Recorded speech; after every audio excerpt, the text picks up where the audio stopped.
Sige, let's move on. Kung walang members na gusto magtanong do sa ating dalawang bagong witnesses, no? Mr. Chair, gusto ko sanang magtanong lang sana sige, kung go ahead. papayag ka. Of course. Sino yung may-ari ba talaga nung bahay na yon? Your Honor, hindi po kami aware kung sino po yung owner mismo, but we are... I will answer that. Ang may-ari po dati, Doris Magsaysay Ho. And you were there as what? Staff ng tenant. May tenant kasi si Doris Magsaysay Ho. Senator Ping Lacson nagulat sa mga tanong ni Senator Rodante Marcolita. Welcome back to Kaakibat TV. Trending at viral ngayon sa mundo ng politika ang pinagpiyestahang ginawa ni Senate Blue Ribbon Committee Senator Ping Lacson na tila sablay sa inilabas sa mga dala niya na dalawang babaeng testigo sa Senado nitong Lunes, January 19, 2026. Dinig mo nga sa video ang pagsalita ni Senator Ping Lacson matapos magbigay ng salaysay ang dalawang testigo na agad sinabi ni Ping Lacson na let's move on. Sige, let's move on. Kung walang members na gusto magtanong do sa ating dalawang bagong witnesses, no, in relation to the Diskaya Romualdez issue, then we'll excuse them already. Mr. Chair, gusto ko sanang magtanong lang sana sige, kung go ahead. papayag ka. Of course. Yung tungkol dun sa Tamarid House sa South Forbes, yung binabanggit mo kanina, di ba? And then you were asking for some parang leeway in terms of a few days para i-vacate ninyo because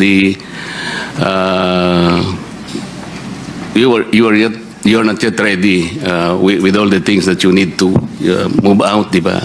Ngunit sa patuloy nga na kwento ni Senador Marcolita ay biglang tinanong ang dalawang testigo na babae na kinagulat ng publiko nang biglang sumingit si Senator Ping Lacson. Sino yung may-ari ba talaga nung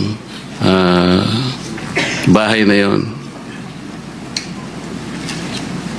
Your Honor, hindi po kami aware kung sino po yung owner mismo, but we are... I will answer that. Ang may-ari po dati, Doris Magsaysay Ho. And you were there as what? Staff ng tenant. May tenant kasi si Doris Magsaysay Ho na sila nakatira, sila yung staff. So nung nabenta, existing pa yata yung lease contract, so hindi sila umaalis. Pero pinipilit silang umalis nung bagong owner. And allegedly, ang bagong owner is Martin Romualdez. Yun ang sinasabi. Yun ang sinasabi mo kanina? Yes. At referring to Diskaya. No, let's based on documents, yung bahay na ibenta sa isang corporation, Golden Peasant Holdings Corporation. Incidentally, the major stockholder, also used to sit in the board of at least two corporations associated with the former speaker.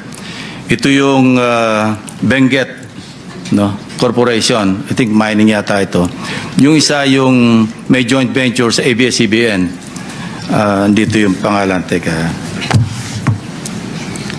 Romualdez something.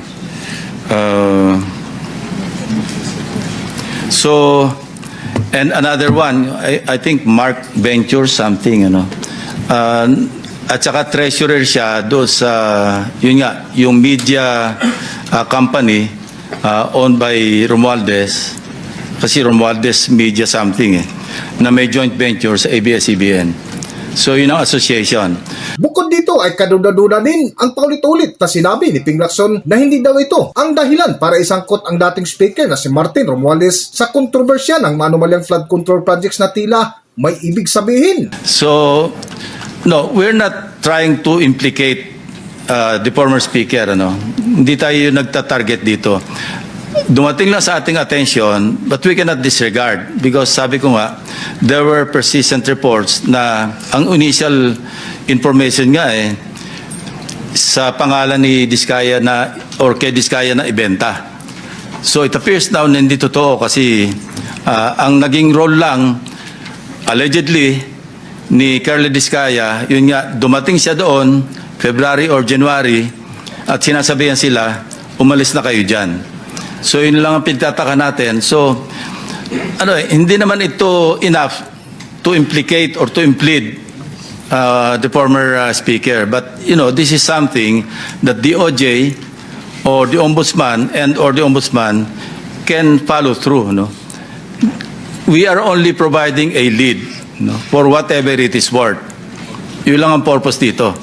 Because if you really want to go after the so-called, sabi nyo nga, wag yung sapsap at saka mga dilis, hanapin yung malaking isda.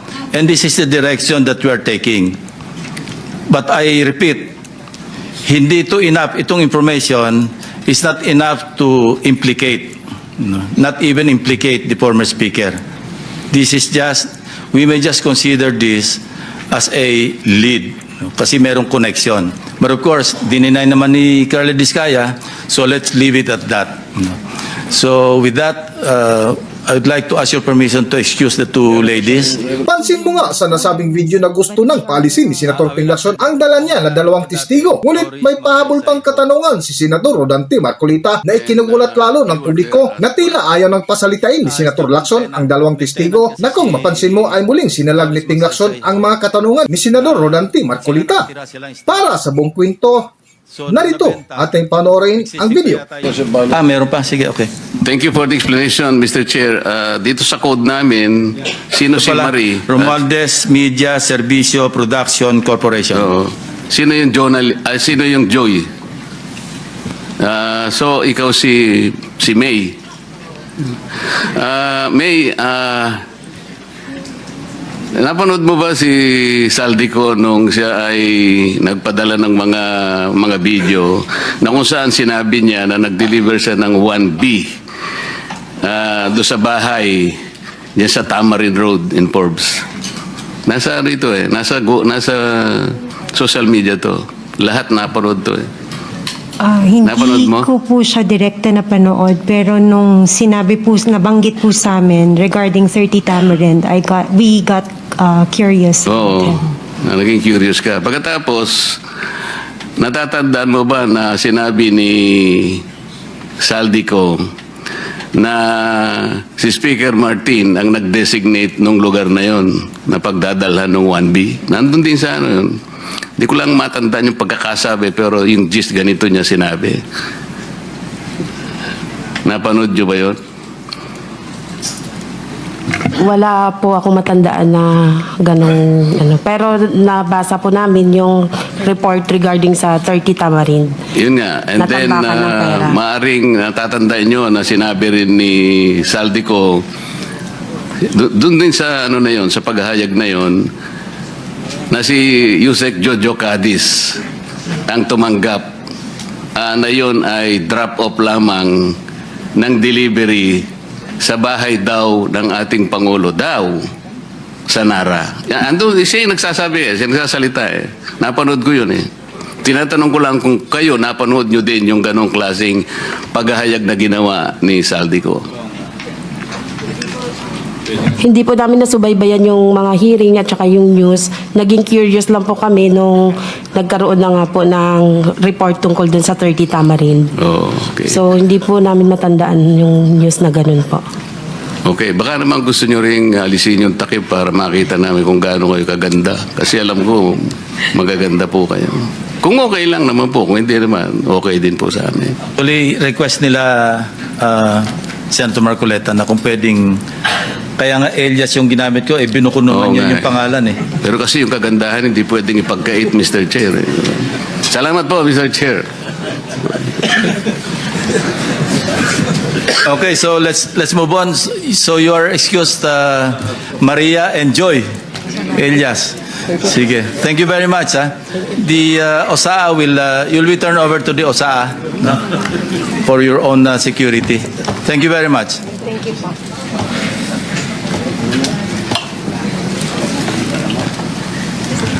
On a lighter note, kanina kasi, pinapalis natin yung talukbong ni RD Pakanan. Sabi niya, ayaw niya. Eh, alam nyo, sabi ng staff ko, isang Google lang, nandyan yung Hanggang dito na lang muna ang ating video at kung nagustuhan nyo, huwag kalimutan mag-subscribe at pindutin nyo na rin ang notification bell para ma-notify kayo sa ating susunod na video. Maraming salamat! And you were there